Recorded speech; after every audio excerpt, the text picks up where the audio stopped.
Sa Quezon Province naman, sinusulit din ng ilang tupad beneficiaries ang kanilang kita sa Brigada Eskwela para may magamit na panggasto sa pagbabalik eskwela ng kanilang mga anak. Tinatayang aabot sa halos 60 tupad beneficiaries ang idineploy ng DOLE sa dalawang paaralan sa Lucena.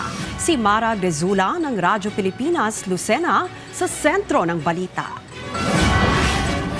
Isa si Ate Sharon sa mga tumutulong sa Brigada Eskwela sa Pagbilao Central Elementary School dito sa Pagbilao, Quezon. At dahil benepisyaryo siya ng tupad o tulong panghanap buhay sa ating disadvantaged displaced workers ng Department of Labor and Employment, may inaasahan siyang sahod kapalit ng pagtulong sa paglilinis ng mga eskwelahan. Malaking tulong po para sa akin, lalo na po doon sa 3 kong anak na mag-aaral. Kulang pa po kasi sila sa mga sapatos, uniform, yan. Tsaka yung mga school supply po at mga sa pagkain na rin po. Katulad ni Ate Sharon, sa mga gamit pang eskwela rin ng anak mapupunta ang sasahuri ni Ate Esperanza sa tupad. Sa akin po ay gagamitin ko po yung 6,000 para po sa anak ko, sa pag-aaral, pambili po niya ng mga gamit, uniform, at saka po konting pambaon din po, konting pambili ng pagkain.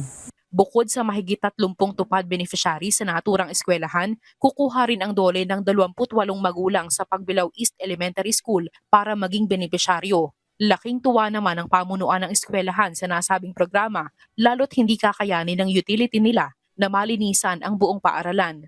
Kung meron po tayong tupad, napakalaking tulong po nila dahil malilinis nila yung kumbaga mabibigyan namin sila, pakikisuyuan namin sila nung area na pwede nilang tulungan as well as dun sa mga guro. Sa pagtutulungan ng DOLE at Department of Education, mas nagiging matagumpay ang Brigada Eskwela.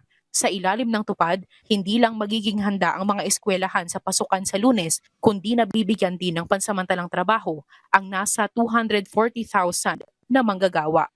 Mula rito sa Quezon para sa Integrated State Media, Mara Dezula ng Radyo Pilipinas, Radyo Publiko.